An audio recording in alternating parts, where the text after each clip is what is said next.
હવે આપણું અહીંયા ઘી બની ગયું છે, તો ગેસની ફ્લેમ હવે બંધ કરી દેવાની અને બંધ કર્યા પછી આને 1 થી 2 મિનિટ સુધી હલાવતા જ રહેવાનું. જો હલાવશો નહીં તો તમારી જે ઘી હશે નીચે ચીપકી જશે. તમે જોઈ શકો છો કે ઘી અહીંયા આપણું સરસ એવું બની ગયું છે. હવે આપણે આને રૂમ ટેમ્પરેચર ઉપર ઠંડુ થવા દઈશું. ઠંડુ થઈ ગયા પછી આ રીતે ઘી ઠંડુ થઈ જશે એટલે ઘઘરી નીચે બધી બેસી જશે અને ઘી ઉપર તરવા લાગશે.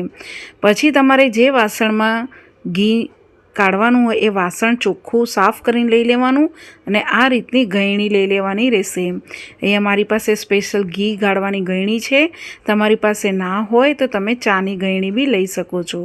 હવે બધું ઘી આપણે ગાળી લેશું અને ઘઘરી જે છે એને આવી રીતે ગળણીમાં લઈ લેશું.